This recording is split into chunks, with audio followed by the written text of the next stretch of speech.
Bonjour mesdames et messieurs, bienvenue dans votre émission, l'émission qui donne la parole aux auteurs pour parler de leurs œuvres.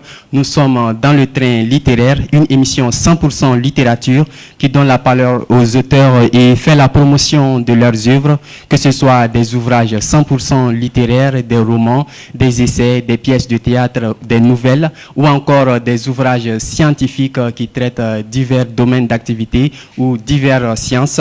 Nous parlons de ces livres avec les auteurs pour faire la promotion de ces livres et aussi pour parler du contenu, pour étayer les contenus du livre. Donc, nous recevons aujourd'hui Monsieur Cheikh Alpha Daha Kounta, auteur du livre La prière musulmane selon le rite malékite. Bonjour Cheikh. Bonjour. Bienvenue sur Joliba TV News. Merci. Un mot à l'endroit du public avant de commencer. En fait, je remercie les gens qui sont venus pour assister à cette présentation. Vraiment, je ne peux que les remercier. D'accord. Avant d'entrer dans le vif du sujet, pour démarrer ce train, nous passons tout d'abord par la présentation de l'auteur à bord de ce train pour avoir une idée de la personne derrière l'œuvre que nous traiterons aujourd'hui. Ensuite, nous aurons 45 minutes d'échange avec l'auteur, puis nous ferons une escale auprès de vous public et pour écouter vos différentes interventions. Et à la fin de l'émission, des réponses seront données aux éventuelles questions qui seront posées ou aux éventuelles réactions de vous, public. Alors, cela dit, place à la présentation de l'auteur. Nous recevons M. Mohamed Taher Bani Alansar Mahamoud Ahmoud Kounta. Il est né à Tombouctou le 28 octobre 1957. Après ses études, il a commencé à travailler au compte du projet urbain du Mali au gouvernorat du district de Bamako en 1986, puis à l'inspection domaniale où il était chargé d'établir et concevoir des fichiers, des lettres d'attribution de tous les quartiers du district de Bamako. En 1989, il a reçu une mutation au bureau du personnel du district de Bamako, puis en 1990 au bureau spécialisé des domaines du district de Bamako comme adjoint au chef du bureau. En 2001, il bénéficie d'une retraite anticipée pour s'occuper de la Zawiya Al-Kunti Al-Kadriya. Monsieur Mohamed Taher Bani Alansar Mahmoud Ahmoud Kounta est vice-président du Haut Conseil islamique du Mali, vice-président également du groupement des leaders spirituels du Mali. Il est encore le président coordinateur du Haut Conseil de la Kadriya. Monsieur Cheikh Alpha Daha Kounta, ces présentations, ça vous va? Oui, ça me va. D'accord. Et on entre déjà dans le vif du sujet après cette biographie. D'abord, avant de traiter le contenu, pourquoi vous avez écrit ce livre, La prière musulmane, selon le rite malékite? Voilà, merci beaucoup. Donc, pourquoi j'ai écrit? En fait, rien ne présageait que j'allais écrire.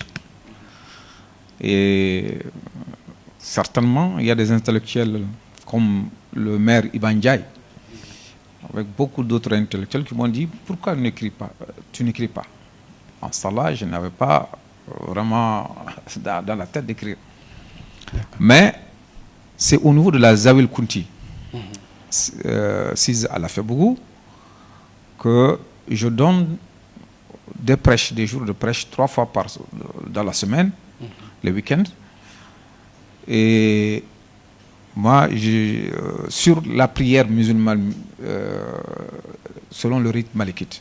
Oui. Parce que j'ai remarqué que la plupart des gens qui viennent, même des vieux qui sont là depuis que nous, ils sont musulmans depuis que nous on n'était pas nés, ils pratiquaient très très mal la prière. Et secondo, il m'est arrivé de prier 2 fois chose à Koulba. Le jour de vendredi, sur place, je trouve que les fonctionnaires, pour la plupart, l'imam est en train de faire sa prêche, ils sont en train de causer Et chaque fois que quelqu'un arrive, il salue et puis il se donne des accolades et tout, tandis que l'imam est en train de choses. Ce qui est formellement interdit. Ce qui est formellement interdit, ça gâte ça invalide ta prière. Et j'ai vu aussi dans beaucoup de milieux que les gens pratiquent très mal chose de la prière. Or, la prière, elle est fondamentale. Parmi les 5 piliers, elle seule contient les autres piliers de l'islam. Donc, cela veut dire que tous les autres piliers se retrouvent dans la prière. On a 5 piliers de l'islam. Les 5 piliers de l'islam. Et tous les 5 piliers se retrouvent dans la prière. Et c'est comme l'organe, en fait, les organes d'un humain sont ravitaillés par son ventre. Oui. Parce que tant qu'il n'y a pas d'énergie, les autres organes ne peuvent pas marcher. Et la prière, c'est l'énergie qui fait fonctionner, qui améliore les autres piliers. Alors, donc, je me suis dit que bon, voilà, je vais tenter quelque chose. J'expliquais ça en bambara. Et chaque jour, je prends 20 minutes, 25 minutes au plus, parce qu'il ne faut pas donner beaucoup. Sinon, on risque d'écouter et oublier ça immédiatement. Donc, je prends tout le temps pour revenir sur les choses. Donc, chaque jour que je présente quelque chose, je prépare. Donc, les feuilles que j'ai préparées, je les ai réunies. J'ai dit, bon, tiens, donc je vais donner à un auditeur. C'est ça qui a fait ce livre. C'est ça qui a fait ce livre. D'accord. Et ça date il y a plus de 3 ans. L'ouvrage est écrit il y a plus de 3 ans. Plus de 3 ans. Et depuis 3 ans, c'est chez l'éditeur. Mais compte tenu de beaucoup de choses que je ne vais pas révéler ici, et ça fait que vraiment le livre a pris du temps pour être sur le marché. Sur le marché. Voilà. D'accord. Et merci beaucoup pour cet éclaircissement. Quand on prend la première page du livre, dans le titre même, on parle de prière musulmane, et pas seulement prière musulmane, mais selon le rite malékite. Oui. Et c'est quoi le malékisme? Bon, le malékisme, c'est-à-dire que j'ai traité quand même choses... quand vous prenez le livre, après l'introduction, j'ai parlé des écoles sunnisme, du sunnisme. Il y a malékite, hanifite, chafite et hanbalite. J'ai parlé globalement, en fait, brièvement de chaque rite. Et puis maintenant, je suis venu, maintenant, comme c'est le rite malékite qui nous intéresse, ça je l'ai développé et j'ai présenté Malik, sa naissance, son enseignement, son esprit et comment est-ce qu'il a pu faire les choses. Donc c'est pour cela que c'est une école parmi tant d'autres. Bon, les plus célèbres connus, c'est les 4 là dont j'ai cité. Mais ça vient de l'imam Malik. L'imam Malik. L'imam Malik. D'accord. Voilà. Les gens qui ont suivi sa manière de faire la religion et sa manière de pratiquer la religion, c'est ça qui a donné le rite malékite. Très bien. D'accord. Et après cela, vous avez parlé de beaucoup de choses concernant la prière. On a vu que dès le départ, il y a la purification qui prend beaucoup de place dans le livre. Mais avant, est-ce que vous pouvez nous parler en quelque sorte des conditions de la validité de la prière? Parce qu'une prière, que ça soit fait, c'est déjà bien, mais que ça soit bien fait, c'est aussi important. Voilà, donc les conditions de validité de la prière se trouvent au chapitre 3. Au chapitre 3, donc, les conditions d'abord de la validité sont au nombre de 5. Oui. D'abord, il faut la purification majeure. 2, la propriété du corps. D'abord, la purification majeure, il s'agit de quoi? Majeure, il faut faire bon, il faut rentrer dans le livre pour comprendre tout ça. La purification majeure, c'est que quand tu as le djanaba, en se lavant, tout le corps, c'est ça la purification majeure. La purification majeure. Voilà. D'accord. Donc il y a la propriété du corps, il y a deuxièmement la propriété du corps, des habits et de lieu de la prière. Troisièmement, il faut le maintien des parties honteuses cachées, et donc la soustraction des parties intimes à tout égard. Les parties, avant d'arriver à ce niveau, on peut aller un à un d'abord. Et les parties honteuses, que ça soit caché, il s'agit de quoi justement? Est-ce que c'est valide de même pour l'homme et de la, non, la femme? Non. Il y a deux sortes de parties honteuses. C'est dans le livre, c'est écrit, c'est spécifié. Donc si on rentre dans ces détails-là, on n'allait pas en finir. On ne va pas traiter... Voilà, donc il y a les parties honteuses lourdes et les parties honteuses moins lourdes. Donc il y en a chez la femme, il y a d'autres, il y en a pour l'homme aussi, c'est pour d'autres. Donc il faut essayer de lire le livre pour mieux comprendre ça, parce que si on rentre dans les détails, on ne finira pas simplement avec ces deux thèmes, on ne finira pas avec tout ce qu'on doit faire. On va juste traiter quelques-uns de ces sujets-là, pas entrer profondément dans ces détails. La purification, on en a parlé. Et quelle est l'importance d'une purification correcte? La purification correcte, c'est d'abord le nettoyage par l'eau, ou à défaut par les cailloux. Et aussi dans le livre, on peut faire ça, la purification sèche, c'est-à-dire avec le sable. Avec le sable, donc ça aussi c'est permis. Et c'est pour montrer que l'islam évolue avec le temps. Parce qu'il y a quand même, d'abord, Dieu a fixé des règles, mais des règles qui peuvent s'accommoder avec les conditions de tout un chacun. Par exemple, quand on est malade, on n'est pas astreint aux mêmes obligations que quelqu'un qui est bien portant. Voilà. Donc, bien, même si tu n'es pas malade, tu es bien portant, tu n'as pas d'eau, vraiment, tu peux faire le tayammum, ainsi de suite. Bon, il y a beaucoup de facilité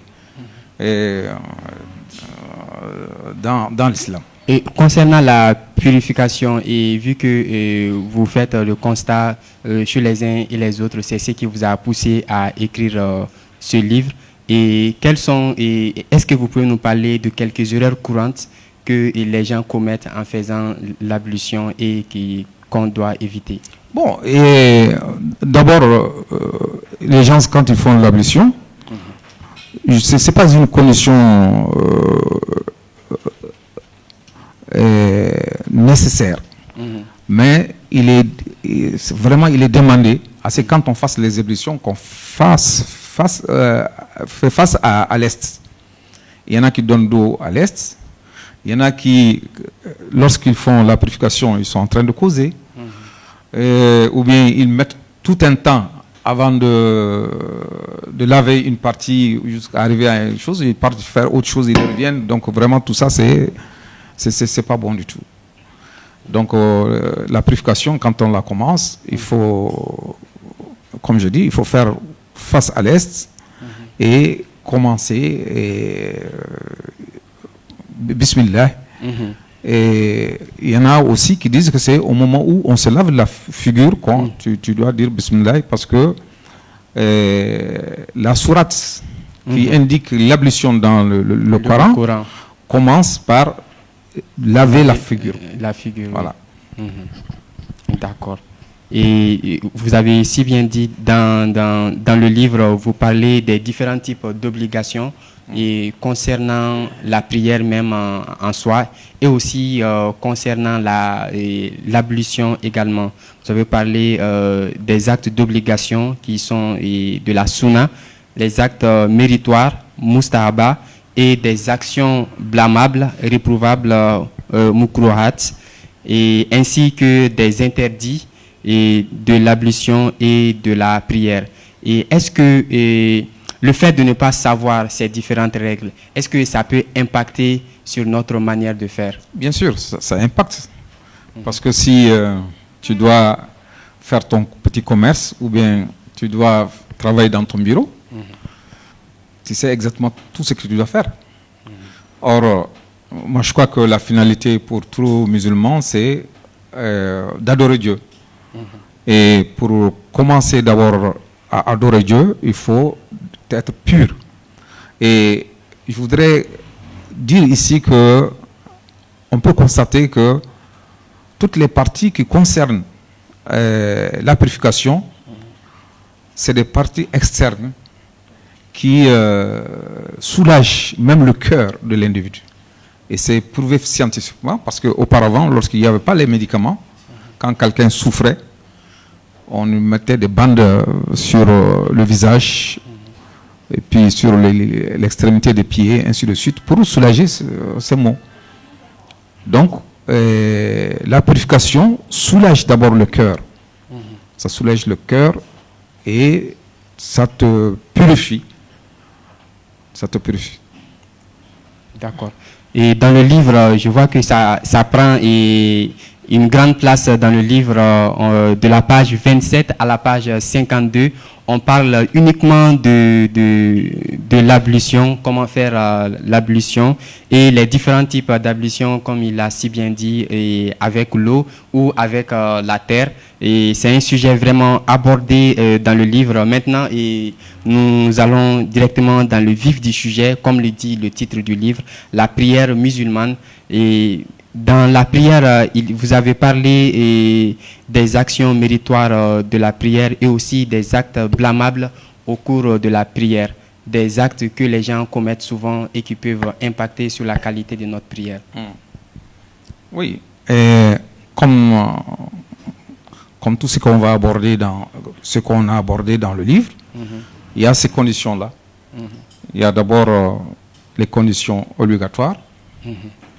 Les conditions obligatoires sont énumérées dans le Coran. Il y a les sunnas qui sont édictés par le prophète alayhi wa sallam. Et maintenant, tout ce qui peut gâter la prière, invalider la prière ou bien c'est là-dedans. Donc ce n'est pas simplement la prière seulement, mais c'est dans tout ce on va évoquer, j'ai évoqué dans le livre, on trouve les conditions de fard, c'est-à-dire obligatoires, les sunnah, et puis le mustahab, et puis ainsi de suite. Justement, est-ce que vous pouvez nous parler de quelques erreurs que les gens commettent au cours de la prière? Bon, les gens commettent beaucoup d'erreurs. Moi-même, je commets beaucoup d'erreurs parce que on cherche toujours à se parfaire. On cherche toujours à se parfaire. Et la prière, d'abord, il faut comprendre ce que c'est que la prière. C'est le deuxième pilier de l'islam. Comme je disais que la prière contient les autres piliers de l'islam. D'abord, l'attestation de foi. L'attestation de foi se trouve dans le takbir d'introduction et dans le tashahhud. Dans le tashahhud, chacun, quand tu fais tashahhud, c'est-à-dire l'ascension, parce que le tashahhud pour tout musulman, c'est sa propre ascension. Et on dit ashhadu an la ilaha illallah wa ashhadu anna muhammadan rasulullah. Donc il y a l'attestation de foi. Une bonne prière, la prière se trouve dans une bonne prière. La prière se trouve dans une bonne prière. C'est-à-dire que quand tu fais, il y en a qui prient comme ça, qui prient mécaniquement, ils voient les gens prier, ils ne connaissent rien de la prière, mais une très bonne prière avec le respect des règles, de tout, ça c'est la bonne prière. Bon, donc le troisième point, c'est la zakat. La zakat. Il y a la zakat dans la prière. Il y a la zakat dans la prière, et je vais expliquer pourquoi. D'accord. Et la zakat, c'est l'acquittement sur nos avoirs, sur nos biens. N'est-ce pas? Communément, c'est ça que les gens savent. Mais quand tu prends le Coran, il y a 67 fois que la prière est énumérée. Et dans 62 versets. Et chaque fois que Dieu parle de acquittez-vous de la prière, il suit de la zakat. La zakat. Et si ce n'est pas la zakat, il y a des synonymes qui veulent parler de la zakat. Donc ça veut dire que les deux vont toujours ensemble. Toujours ensemble. Et moi, j'ai déduit dans ma réflexion que c'est la zakat. La zakat, la prière est la zakat de l'âme. Parce que quand on est malade, tu mettras tout ton argent pour avoir peut-être 1 heure de temps de survie. Donc cela veut dire que c'est le bien le plus précieux, l'âme. C'est le bien le plus précieux. Donc c'est pour cela que je crois intimement que c'est la zakat, la prière c'est la zakat de l'âme. Donc ça c'est la zakat. Et maintenant le jeûne. On jeûne, le jeûne c'est fait le matin jusqu'au coucher du soleil.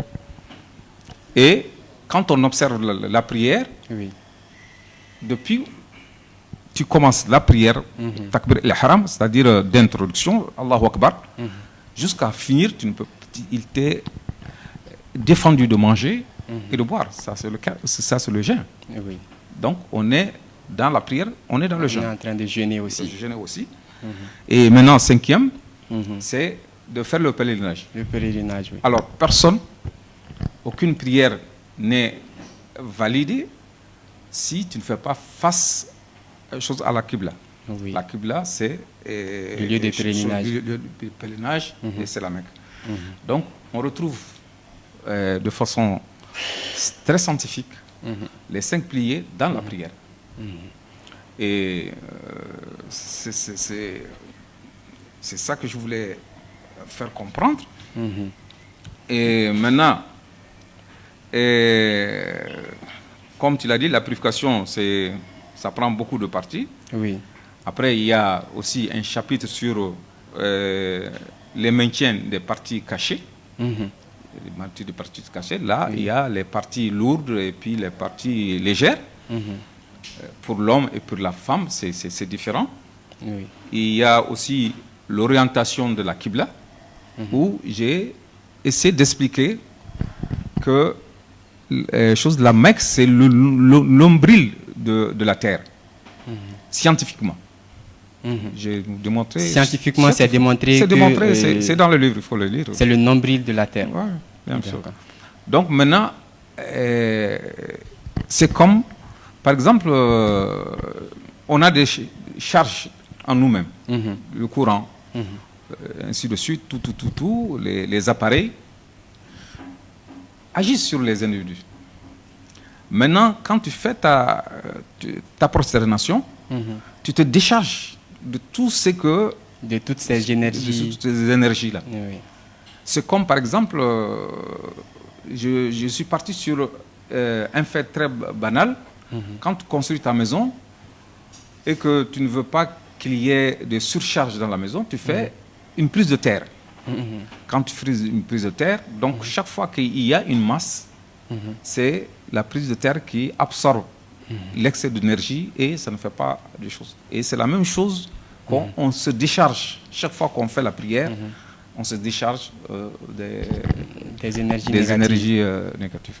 D'accord. Donc, c'est bien pour les choses, c'est bien pour le corps, parce que le sang circule bien, on fait des mouvements, on fait des choses, c'est bien pour les nerfs. Oui. Bon, donc, quand on se prosterne aussi, le sang descend dans le cerveau en masse. Bon, scientifiquement, on peut choisir, mais je crois qu'il faut lire le livre pour parce que il faut qu'on rentre dans ces effectivement, ces je détails. pense que ces détails sont vraiment suffisants. C'est beaucoup d'informations en même temps qu'on apprend dans le livre. Vous pouvez applaudir, mesdames et messieurs. Bon, il y a une partie aussi, le moment et le nombre de rakats pour la prière. D'accord. Alors, Dieu pouvait dire à tout un chacun de prier une seule fois. C'est-à-dire, Zohar, Salifana, tout ça là, Oui. de prier tout ça en même temps. Mais s'il a choisi des heures, c'est compte tenu de beaucoup de facteurs. C'est compte tenu de beaucoup de facteurs. Donc, c'est ça aussi, vraiment, c'est trop large. C'est quelque chose que je suis en train de préparer dans un second livre. Et dans le livre, vous avez parlé des 4 offices de la prière et les gens qui ne respectent pas l'heure et qui prient de façon mécanique, comme vous l'avez si bien dit, sont parmi les châtiés. Oui, les châtiés. Et qu'est-ce que cela veut dire? Voilà, les châtiés, c'est-à-dire que d'abord, il y a des gens qui prient. Simplement, nous sommes, pour la plupart des musulmans, en tout cas au Mali que je connais bien. Oui. On est né dans des familles musulmanes et on rentre dans la prière comme ça, sans ne pas chercher, parce qu'on voit les gens se prier, on le suit. On n'apprend pas. Nous, peut-être qu'on a eu un peu la chance parce que nous sommes des Soudanais. On est nés pendant nous sommes des Soudanais. Nous sommes devenus Maliens après. Oui. Donc, les Soudanais, on a eu la chance de partir à l'école coranique tôt le matin. Et quand on quitte l'école coranique, c'est en ce temps-là qu'on se rend à l'école des Blancs. Oui. Donc, on a pu au moins cumuler un peu les deux. On a pu avoir quelques notions un peu partout. Mais j'ai remarqué que nos intellectuels d'aujourd'hui, pour la plupart, n'ont pas eu cette chance-là. Ils ont fait beaucoup d'années d'études, mais ils n'ont rien appris dans l'islam. Ils n'ont rien appris. Donc, tout ça là, ce sont des facteurs qui m'ont amené à vouloir expliquer la prière musulmane selon leur médication. D'accord. Et une question que j'aimerais poser, je pense qu'on aurait dû peut-être commencer par l'émission par cette question. Est-ce qu'un musulman qui ne prie pas est toujours dans sa religion? Non, un musulman qui ne prie pas, cela veut dire que tu as une condition que Dieu t'a imposée, tu ne le fais pas, donc je ne vois pas où est-ce que tu peux être musulman. On est musulman simplement de nom. Et d'ailleurs, il y a beaucoup de gens qui prient, mais les bons musulmans, c'est Dieu qui les connaît. C'est pas parce que moi je viens présenter la prière que forcément je suis un bon musulman. Donc quand on prie, et cela doit avoir des impacts sur notre vie, sur notre manière de se comporter. Tout à fait. Pour bien se connecter avec Dieu, il faut prier. Il faut prier, et je voudrais dire que la prière, c'est une audience avec Dieu. Quand on prie, c'est comme si on va chez le chef en audience. Alors quand tu pries, chaque musulman, quand tu pries, tu es en audience avec Dieu. Eh ben, quand tu vas chez le président de la République, en audience, vraiment, il y a des comportements que tu n'oses pas faire. Mais on fait ça en prière. Souvent, l'individu prie, il oublie même qu'il est en train de prier. Et au cours de la prière, il peut marcharder, il peut traiter ses affaires, tout. On est en train de réfléchir sur ce qu'on a fait au cours de la journée, comment ça va au marché. Voilà. Ou bien qu'est-ce que je vais faire demain. Tout ça là, c'est ça, ceux qui seront châtiés. Il y a des gens qui seront châtiés par rapport à ça, mais il y en a quand même qui, Dieu peut les pardonner. Pardonner à cause de choses. C'est ça que j'ai dit qu'il y a 5 degrés de prière. d'abord le châtier. Mhm. C'est tous ceux qui négligent la prière dans une négligence totale, sans respect des normes. Ils ne cherchent même pas à savoir. Donc, il y a... Donc, quand on dit châtier, ça veut dire que cette personne, non seulement cette personne ne gagne pas dans ce comportement, non, mais il est de plus châtié pour il sera châtié son par Dieu. comportement. Voilà. Il sera châtié par Dieu, mais combien de temps... Il n'y a pas de récompense dans cette pratique. Bon, en tout cas, c'est Dieu. En tout cas, ce qu'on sait, c'est qu'il sera châtié. Bon, Dieu, il est miséricordieux, il pardonne toujours.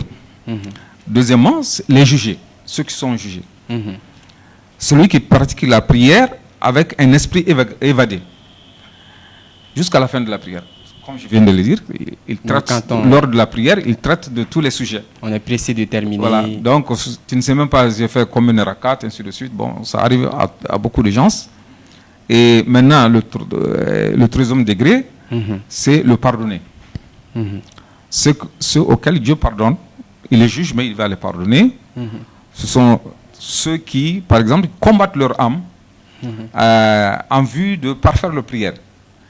Il n'est pas interdit par la loi musulmane de ne pas... c'est-à-dire que de ne pas avoir un esprit un peu évadé. Mais il faut toujours se combattre pour se ramener à la prière. C'est ça qui est bon. Donc c'est ça l'ensemble des gens qui seront pardonnés. Pardonnés, oui. Et je crois que la plupart des musulmans, ils sont dans ça. Dans le groupe des pardonnés. Pardonnés. Et quatrièmement, c'est le récompensé. Le récompensé, c'est celui qui accomplit sa prière dans un recueillement total, dans la concentration et dans la méditation. Donc, il sait ce qu'il dit, il sait ce qu'il fait, et vraiment, il sait qu'il est en face de Dieu. Et maintenant, le rapprocher, c'est le dernier degré. Ça, c'est les élus. Les prophètes, c'est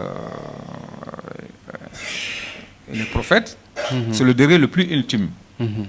Pour ceux qui observent la prière, comme enseigné dans le rappel, tout dévier au Seigneur ayant la certitude d'être en face de lui, en audience.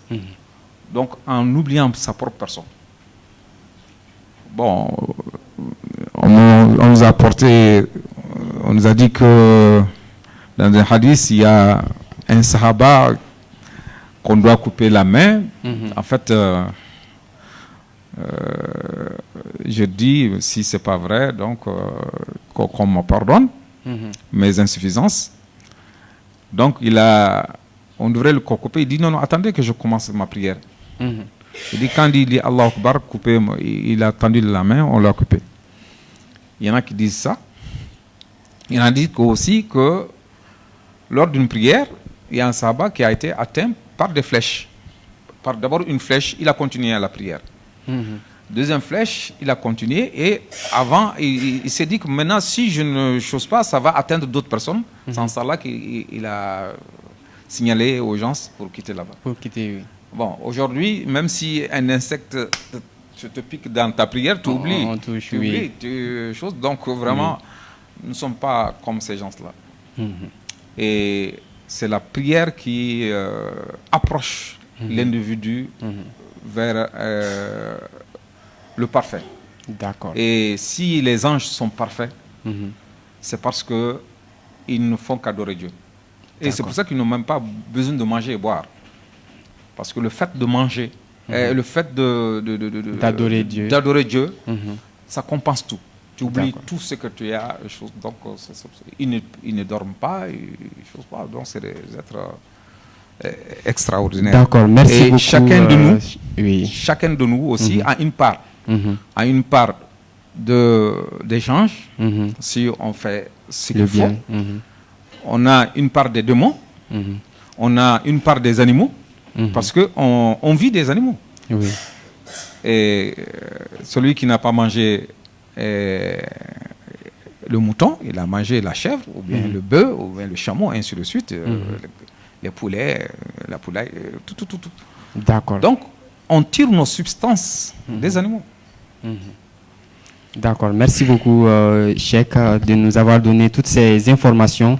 Et nous continuons, comme vous l'avez si bien dit, il arrive parfois, le musulman dans sa prière, il peut avoir un esprit évasif et parfois oublier le nombre de rakas ou bien commettre certaines erreurs et se le rappeler après. Vous avez parlé des prosternations réparatrices des oublis et des dispositions d'ensemble sur la prière. Pour les prosternations, il y en a deux. Est-ce que vous pouvez nous en parler? Bon, et il faut d'abord expliquer parce que il y a trois formes. D'abord, il y a l'addition. Il y a l'addition, il y a l'oubli, et puis il y a les deux en même temps. Donc, quand je soustrais, au lieu de faire le nombre qu'il fallait, tu as soustrait là-dedans, il y a une façon de choisir ça. Donc, cela veut dire que ta prière n'est pas complète. Ta prière n'est pas complète, donc tu la complètes. Et maintenant, quand tu additionnes, tu ajoutes quelque chose qui n'est pas dans la prière, ça aussi, il faut, ça c'est l'addition, donc tu as additionné quelque chose. Et il peut y avoir l'oubli et l'addition en même temps, dans la même prière. Et chaque chose a une façon d'être réparée. Donc quand tu additionnes, tu ajoutes. Maintenant, après la prière, tu fais deux prosternations réparatrices. Tu commences par Allahu Akbar et puis tu fais deux prosternations et puis c'est bon. Maintenant, quand tu oublies quelque chose que tu voudrais choisir, donc tu continues la prière. Tu continues la prière et puis tu fais d'abord les deux prosternations et après les deux prosternations que tu fais le salam alaikum. Donc, dans l'autre cas, l'addition, tu fais deux fois salam alaikum. Dans l'autre cas, tu fais une seule fois salam alaikum. Salam alaikum. Voilà. Bon, donc c'est bien développé dans le livre. C'est bien détaillé dans le livre. Voilà. On ne pourra pas parler de tout institution. Voilà. Et c'est juste pour dire que quand on fait des erreurs dans la prière, il y a des manières pour réparer aussi. Et au cours de cette prière, après la prière, vous avez parlé des deux méthodes de réparation selon l'erreur commise. Troisième, c'est quand on fait les deux erreurs. Quand on ajoute l'addition et la soustraction. Maintenant, ce qui est plus chose, c'est la soustraction. C'est que tu as oublié, c'est ça qui est plus fort. Donc, tu répares avec ça. Tu fais donc la réparation par rapport à ça et l'addition, tu laisses. Ok. Voilà. Il y a aussi les obligations d'ordre divin. Et lorsqu'on l'oubli concerne ces obligations d'ordre divin, par exemple la prosternation, et est-ce qu'on peut réparer cela? Oui, on peut. La prosternation, quand on oublie la prosternation, de se prosterner, et qui est une obligation d'ordre divin, et dans le livre vous en parlez. C'est-à-dire que quand il y a des choses, quand on oublie ça, parce que la prosternation, cela veut dire que tu as oublié, tu t'es déjà levé. Oui. C'est ça que je comprends par ta question. Oui. Donc, quand tu te lèves déjà, donc comme cette prière-là, elle est inachevée, tu la considères comme nulle. Tu la considères comme nulle, donc tu amènes une autre harakat pour la remplacer. D'accord. Voilà. D'accord. Donc, chaque fois qu'il y a... tu oublies des conditions comme ça, tu fais d'autres rakas après. Tu la remplaces par une autre raka. D'accord. Merci beaucoup. Maintenant, quand c'est des sunnas, là, tu fais ça au cours de la prière. Au cours de la prière, et puis tu fais le sujoud sahwi, donc ça répare la prière. Et c'est bien expliqué dans le livre les manières les prosternations réparatrices des oublis et les dispositions d'ensemble sur la prière. C'est beaucoup étayé dans le livre pour ceux qui voudront l'acheter. Et dans le livre, nous parlons aussi de l'avantage de la prière en commun et Salatul Jama'a. Quelle est l'importance de la prière en commun? Parce qu'on peut prier aussi tout seul. Bon, et je crois que la prière en commun a beaucoup d'avantages parce qu'il y a des hadiths qui disent que une prière faite en commun, c'est comme si tu as gagné 25 fois, d'autres disent 27 fois. Or, quand tu pries tout seul, si tu pries très bien, tu n'as que tu as gagné une seule fois. Une seule fois. Mais quand tu pries en groupe, cela veut dire que tu as gagné 25 à 27 fois.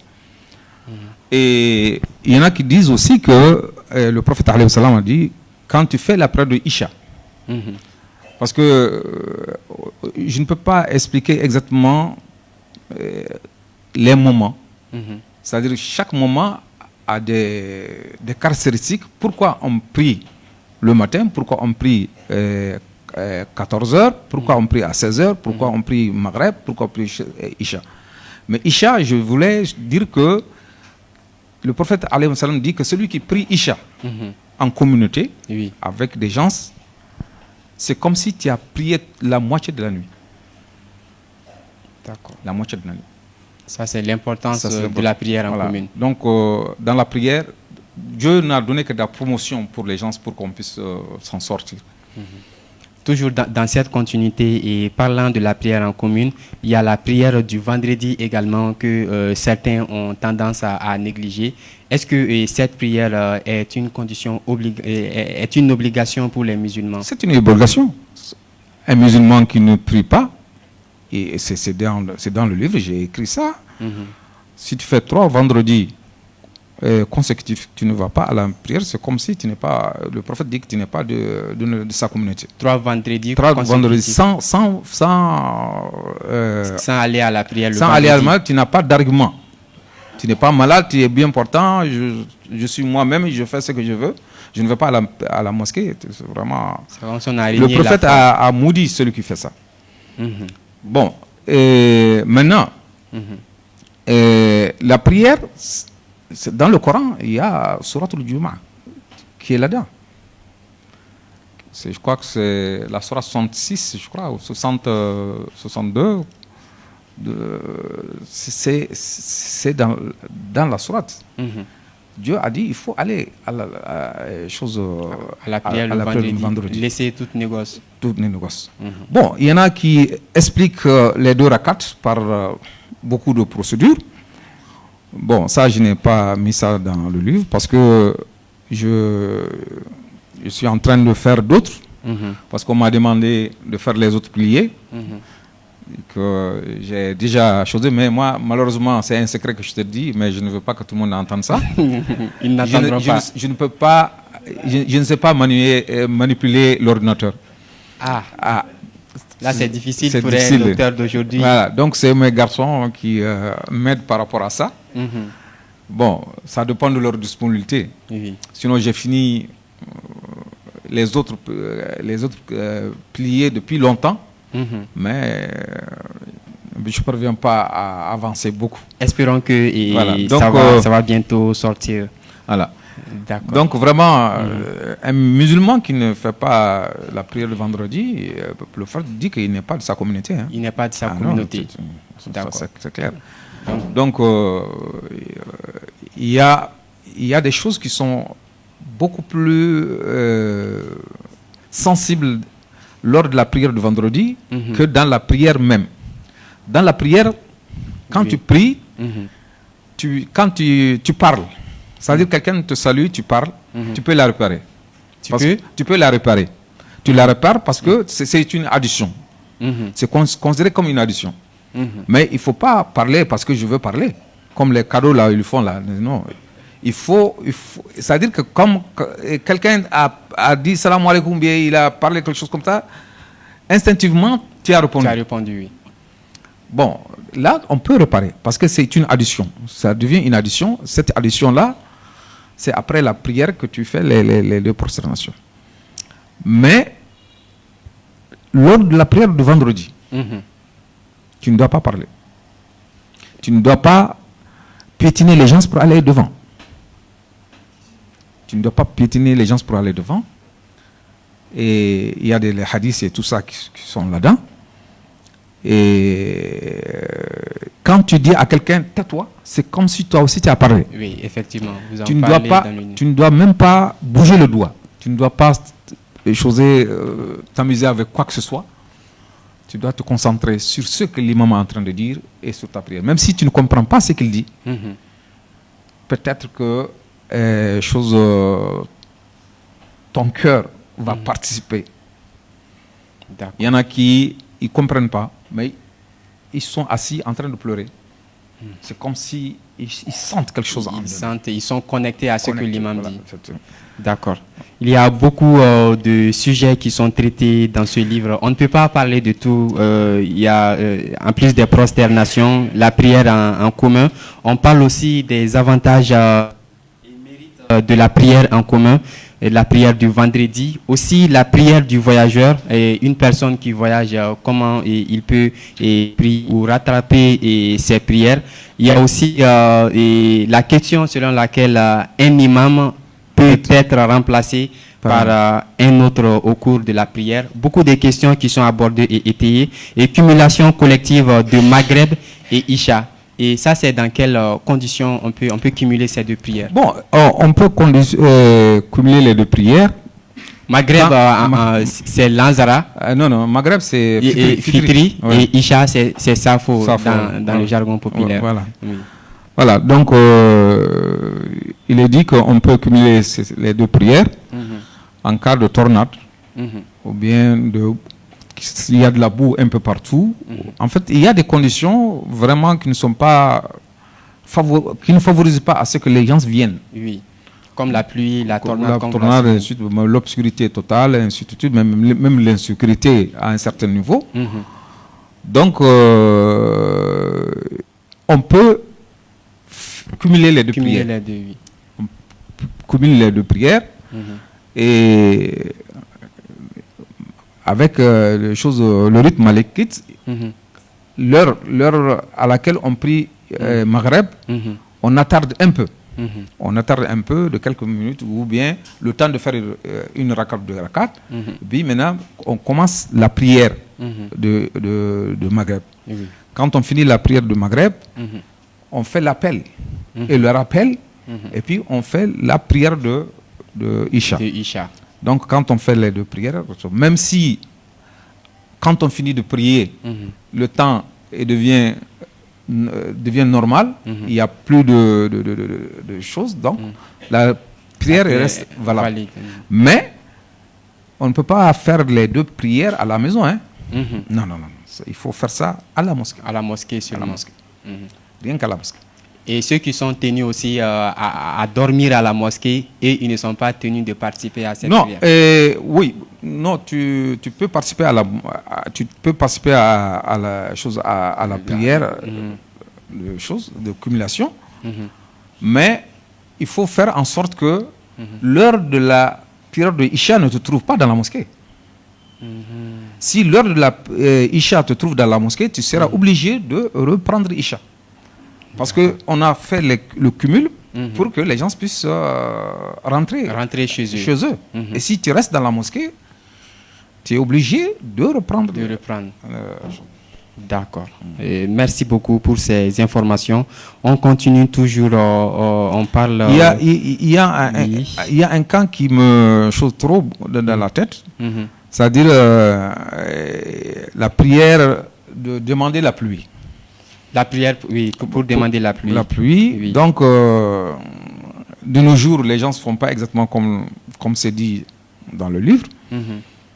Et le prophète, alayhi salam, lui, il a l'habitude, quand il va faire ça, ils font 3 jours de jeûne. C'est après ça qu'ils viennent faire la prière. Mais aujourd'hui, tu vas dans n'importe quelle mosquée, on dit, bon, après la prière, dites astaghfirullah, ya latif, ainsi de suite, faites ça 100 fois. On ne fait pas exactement ce que le rythme malékite est en train de nous dire. D'accord. Voilà. Donc, il y a beaucoup de choses que les gens se négligent. Bon. D'accord, merci beaucoup pour toutes ces informations. On parle aussi des prières mortuaires dans le livre, des prières surérogatoires des prières d'ordre traditionnel sunna, aussi des prières surrogatoires préférées et bien d'autres détails dans le livre qu'on ne pourra pas tout aborder au cours de cet entretien. Et après avoir abordé ces différentes thématiques qui ont trait avec le livre, place à d'autres questions et concernant votre regard sur l'islam d'aujourd'hui en globalité, en tant que chef de communauté religieuse. Bon, vraiment aujourd'hui, quand on voit ce qui se passe au Mali, on baisse la tête. L'islam n'est plus ce que le prophète Mohammed sallallahu alayhi wa sallam nous a enseigné. Chacun fait ce qu'il veut. Et c'est comme si... Mais malheureusement, dans le temps, il n'y avait pas beaucoup d'érudits. Mais autour de chaque érudit, il y a toute une communauté qui le suit. Oui. Donc, en ce temps-là, on apprenait aux gens d'abord la bonne parole, la façon d'aborder quelqu'un, et que même si la personne te dit non, veut te dire non, et t'a dit même non, il te dit ça d'une façon où tu te sens obligé de dire merci. Je ne sais pas si je me fais comprendre. Oui, je vous comprends bien. Alors, en ce temps-là, on apprenait d'abord de vivre ensemble, le respect de l'autre, le respect de soi-même. Parce que si tu ne te respectes pas, tu ne peux pas respecter les autres. Malheureusement, aujourd'hui, il y a beaucoup d'intellectuels. Et au Mali, il y en a beaucoup, surtout parmi les jeunes. Ils ont un savoir très lourd, mais il leur manque ce qu'on nous on a appris avant d'aborder l'enseignement islamique. C'est l'inverse. Et ils sont partis dans les écoles, les grandes écoles, ils ont appris tout, mais ils n'ont pas appris les règles élémentaires pour vivre ensemble. Le prophète n'a jamais dit à quelqu'un tu as menti ou bien quelque chose. C'est à cause de son autorité morale qui a pu réunir tout le monde autour de lui. Alors aujourd'hui, on s'insulte, père et mère. C'est insulter le père ou bien la mère de quelqu'un, c'est comme si tu as insulté ton père et ta mère, parce que tu veux qu'on les insulte en retour. Dans le temps, ça n'existait pas. On n'insultait personne. On respectait le professeur parce que depuis que tu as commencé avec un seul professeur. Et c'est avec lui que tu as eu tout l'enseignement. Donc tu le respectes profondément. Mais avec le système de l'école, comment dirais-je, moderne et Médarsa, dans chaque classe, tu as plusieurs professeurs. Les professeurs se changent. Il y en a qui tu n'aimes pas, il y en a qui tu choses. Donc vraiment, il y a peu de respect pour les professeurs. Mais quand même, en termes de connaissances, vraiment, ils sont très bien. Ils sont très bien, mais il n'y a pas de respect. Si je résume bien votre pensée, en termes de connaissances, ça va bien, mais en termes de comportement vis-à-vis des maîtres, c'est là que ça a vraiment chamboulé. Chamboulé. D'accord. Et on continue. Il y a un sujet aussi qui anime beaucoup les forums de discussion aujourd'hui, et ça concerne la laïcité. Et quel est votre avis sur cette question au Mali et surtout? Bon, la laïcité, vraiment, c'est quelque chose qui est venu se greffer dans notre vie. Et tout le monde en a fait une école. Tout le monde en a fait une école. J'entends des arguments de toutes sortes. Mais moi, ce que je comprends de la laïcité, c'est qu'il faut... Comment est-ce que ça a commencé? Ça a commencé en France et c'est une révolution. C'est une révolution contre les chrétiens qui a mené la laïcité. Maintenant, auparavant, c'était les chrétiens qui officiaient la vie courante, Oui. le temporaire et puis choses. Donc, maintenant, cette révolution les a dégagés. Et moi, je crois que c'est les chrétiens les premiers qui doivent être contre la laïcité. Parce que c'est contre eux d'abord que c'est venu. Gérer notre vie sans Dieu. C'est ça. Il n'y a pas d'autre chose, d'autre alternative. C'est ça. La laïcité. Maintenant, on dit, bon, il faut faire la laïcité. Donc, il faut trouver un autre mot. Pas la laïcité. Nous ne sommes plus laïcs. Si on voit ce qu'on fait, on est plus laïcs que les Français qui nous ont donné ça. Et en France, tu ne peux pas faire l'appel à la mosquée. Les haut-parleurs ne peuvent pas sortir.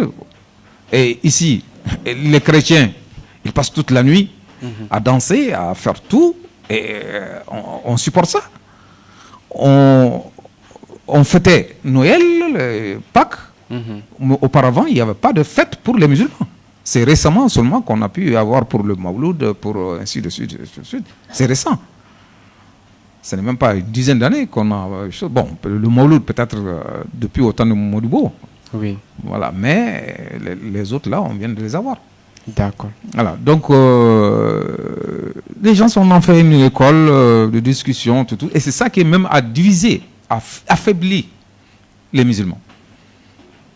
Ça affaiblit les musulmans parce que lors du référendum, je sais pas moi, Oui. les musulmans étaient partagés. On ne voulait pas parler par la même voix. Et on a demandé à ce qu'on insère que l'enseignement non laïque, mais ils n'ont pas pris ça en compte. D'accord.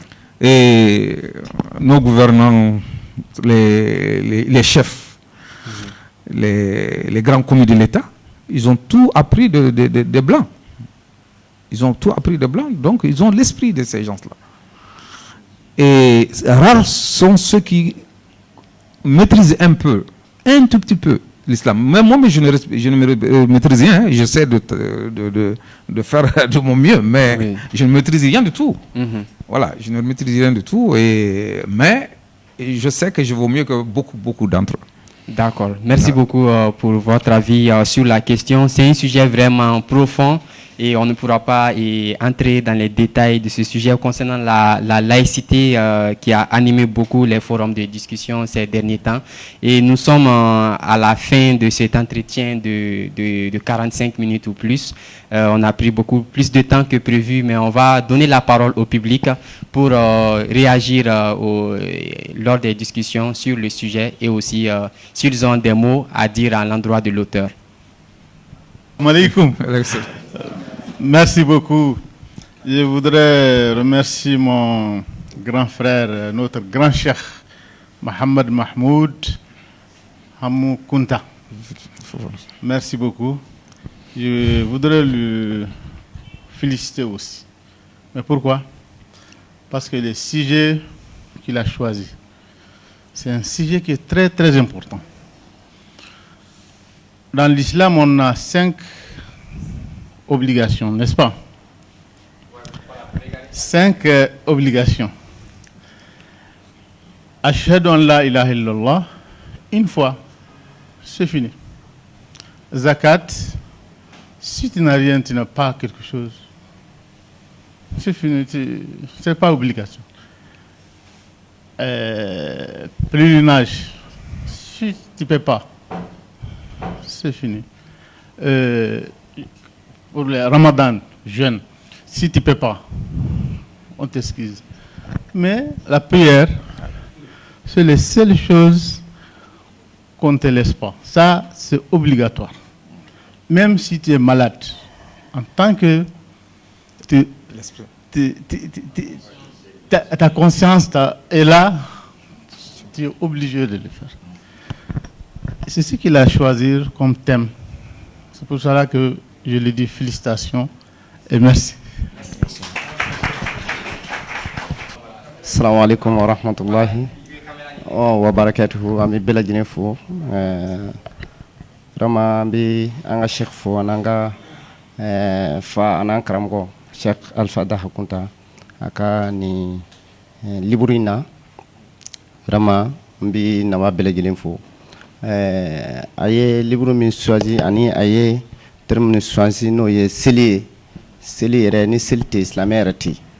Parce que Allah krabo fouina sallallahu alayhi wa sallam ko al farq baynana wa bayna al kufr as-salah man taraka as-salah fa huwa kafir ni mami selit toy ikra kafiri parce que fenge mi me ani kafiru che o selit drondi kafiriya ani islamia danfana kene mi anu che o selit drondi donc ni selit toy dron ikra kafiri bon c'est les islamien qu'on a tout chien saba les saba de kanga dima islamien shirana animi na fo ala sallallahu alaihi wasallam bajrana chugumna ne siritu les saba kanga fadi awo ala kira ba fayna ay dem senum bla silla ou sanwulovla ay ubo seli no fe ou santan nous temeno ko nous ma son seli ayu genga bagasu onu wulube kaka donc c'est les règles de islamien rabi joseliga donc ambi en fafun na kosbe assalamu alaikum wa rahmatullah.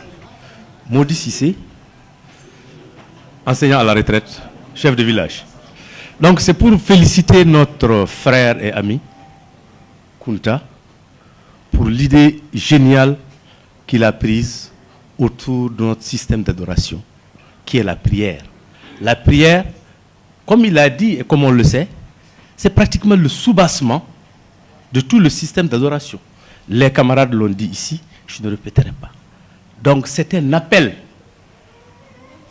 à l'endroit de toutes les musulmanes et de tous les musulmans pour comprendre que l'islam, dans son système d'adoration, c'est d'abord, il faut passer par la prière.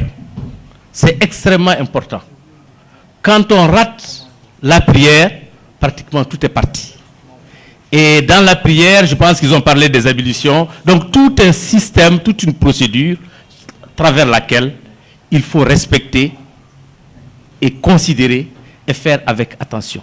Il ne suffit pas seulement de dire que j'ai passé tout le mois de carême à jeûner. Il ne suffit pas seulement de dire que j'ai fait le pèlerinage. Mais d'abord, il faut savoir les éléments constitutifs pour la prière, comment le faire, comment aller en profondeur la prière. On ne rentrera pas ici, on n'est pas rentré, avec les différents types de prières que nous devons connaître. Et nous devons aller dans cette école.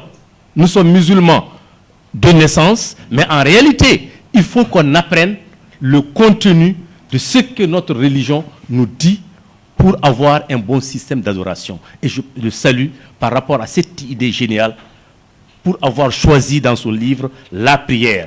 Nous devons aller encore en profondeur. Moi, je pense que d'autres débats doivent venir de lui et d'autres encore. Et c'est très important pour nous d'abord et pour nos enfants. Parce qu'aujourd'hui, nos enfants sont dans l'école occidentale chrétienne dans la plupart, comme il a dit.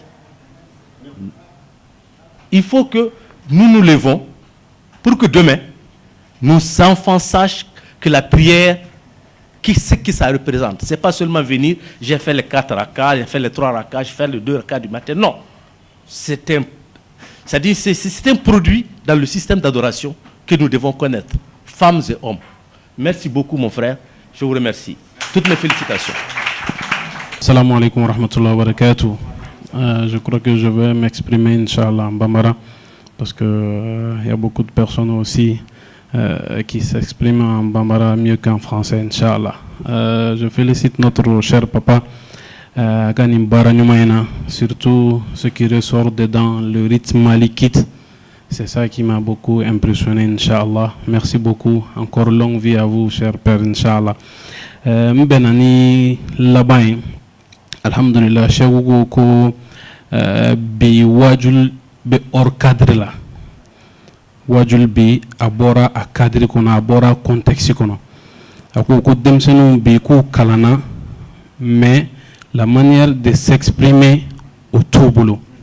Donc ne ga question be o yoro de la ka shego nyina est ce que mogo be se ga kala ka doni soro ga tlaga mogo nena surtout dine kadri kono ni ay qur'ane ba fo udu ila sabili rabbika bil hikmati wal mau'izati al hasana mogo be sugo kalange ga tlaga mogo renenwa mogo be se ga doniya nyini ka fo ko ala kira de ka modeli laqad kana lakum fi rasulillahi uswatun hasana mogo be tla ko don ka tlaga mogo nenewa donc nega question nene inshallah ala kan be sabuma assalamu alaykum.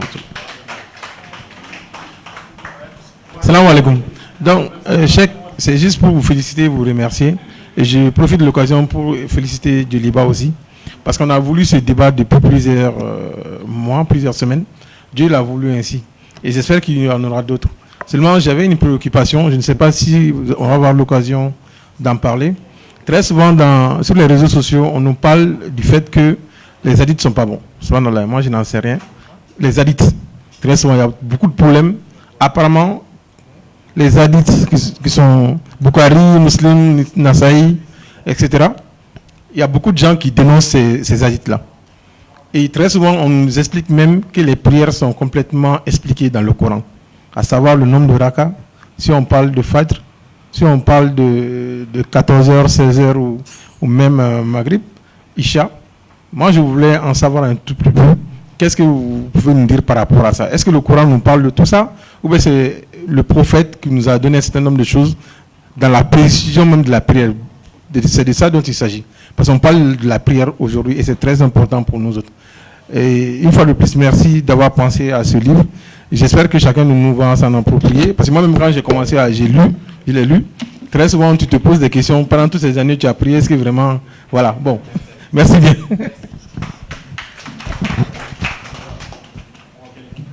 بسم الله الرحمن الرحيم والصلاة والسلام على أشرف الأنبياء والمرسلين وبعد السلام عليكم ورحمة الله تعالى وبركاته. الحضور الكريم أحييكم جميعا كل منكم باسمه وجميل واسمه وأثني على هذا الجهد النبيل الذي قام به الشيخ الفاتح كنت لتأليف كتاب أحكام الصلاة باللغة الفرنسية. أثار للساحة الثقافية والدينية ورغبة في نيل الجائزة التي أعلنها نبي الرحمة سيدنا محمد صلى الله عليه وسلم بأن الصلاة عماد الدين وفيها 10 خصائل هي زينة الوجه ونور القلب وراحة البدن وأنس في الغبر ومنزل في الرحمة ومفتاح السماء وثقل الميزان ومرضاة الرب وثمن الجنة وحجاب من النار ومن أقامها فقد أقام الدين ومن تركها فقد هدم الدين. أن هذا الكتاب يعد لنبات في التعريف بالثقافة الإسلامية عامة ودور الطريقة الغادرية الكنتية خاصة كأحد روافد المنهج السلمي والرقي للإسلام بعيدا عن التطرف والتشديد والقلو مع الحضور والتشاور مع جميع مكونات بلدنا الحبيب مالي لأجل وحدته وتماسكه وتناقمه في جميع مكوناته. فالسلام عليكم ورحمة الله تعالى وبركاته. Wa salam wa rahmatullahi ta'ala wa barakatuh. Et merci à vous pour vos différentes réactions et aux sujets qui sont abordés dans le livre. Et Cheikh, on va juste essayer de toucher un peu aux questions. On n'a plus beaucoup de temps. Voilà, il y a 2 questions qui ont été posées. Et est-ce qu'on peut apprendre bien la religion et après se mettre à insulter les gens? Ça, c'est la première question. Et la deuxième question, ça concerne les hadiths parfois qui sont traités pas vrais selon certaines personnes. Voilà, je sais que lui, il a appris, je le connais, c'est le fils d'un de mes amis. Je sais que lui n'est pas dada. Il y en a qui n'insultent pas quelqu'un. Mais comme je l'ai dit, j'ai dit que c'est-à-dire qu'ils ont mis au devant la connaissance, mais ils n'ont pas... La première chose qu'on doit apprendre, c'est d'abord le respect de l'autre. Le respect de soi-même. C'est ça que je disais. Parce que quand tu ne respectes pas, tu ne respectes pas les autres. Si tu veux qu'on te respecte, tu respectes les autres. Ils n'ont pas appris ça. Ils n'ont pas appris une bonne éducation. Tarbiya, comme on le dit en arabe. Mais ils sont partis seulement s'abreuver de connaissances, ainsi de suite. C'est pour cela qu'ils sont en train de toujours insulter les autres. D'accord. Voilà. Donc on peut expliquer. C'est-à-dire que je ne suis pas d'accord avec toi, d'accord. Je donne mes arguments, je donne mes preuves, et puis c'est tout. D'accord. Le respect est toujours s'insulter le père et respect. mère, là, c'est vraiment... C'est vraiment déplorable. C'est déplorable. Le respect avant tout. Voilà. Et la deuxième question, ça concerne les hadiths, parfois qui sont traités de pas vrais par certaines personnes. Bon, ici, effectivement, comme Haïdra l'a dit, il y a des hadiths que vraiment, ça dépasse vraiment la compréhension de l'individu. Je prends un seul exemple. On dit dans des hadiths que le prophète Mohammed s'est marié à Aïcha à 9 ans. C'est faux. C'est pas vrai. D'accord. Quand on fait les calculs, on trouve qu'il a marié à 18 ans. C'est-à-dire que les hadiths ont été infiltrés par les autres religions pour essayer de ternir un peu l'image de l'islam. D'accord. Et ceux qui ont fait les hadiths, vraiment, ils ont fait beaucoup de recherches. Ils ont cherché. Mais souvent, on peut se tromper. On peut se tromper. Aujourd'hui, avec l'ouverture des esprits, avec la connaissance après choses, je crois que vraiment, quand on observe certaines choses, on saura que vraiment, il y a quand même des non-dits. Des non-dits dans les hadiths. D'accord, merci beaucoup pour cette réponse. Il y a certains de ces hadiths qu'on doit prendre et par précaution, on doit prendre avec les pincettes. Et puis, il a dit aussi la prière. La prière, si c'est indiqué dans le Coran, non. C'est-à-dire la prière seulement, Dieu a dit faites la prière. Faites la prière, cela veut dire que des ablutions jusqu'à tenir une bonne prière. D'accord. Mais le nombre de rakats, ce n'est pas dans le Coran. Nulle part de choses, c'est pas ça. C'est les hadiths, c'est les enseignements du prophète Mohammed sallam qui nous donnent le nombre de prières, comment il faut faire, et c'est ça qui est contenu dans ce livre. C'est ça. Ça là, je n'ai pas enlevé ça, je n'ai pas créé ça, je ne l'ai pas créé. C'est les enseignements qu'on a eus et ce qu'on sait, et puis c'est ça.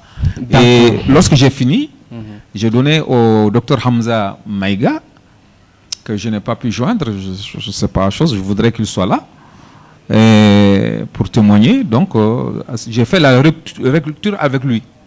Parce que nul n'est infaillible. Il ne faut pas que j'écrive et que je crois que je suis au sommet de tout.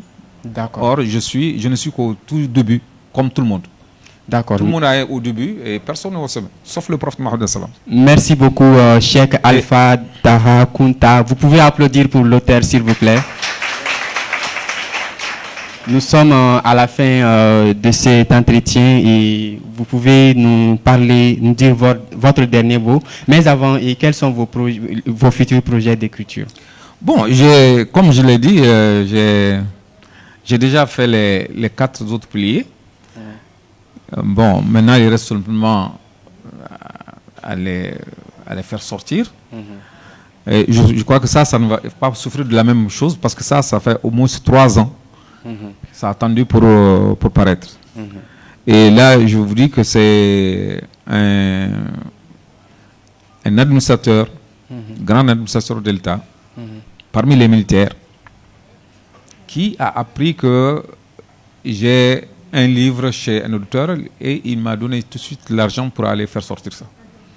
D'accord. Donc, il ne veut pas que je donne, je dise son nom, parce que Dieu le connaît.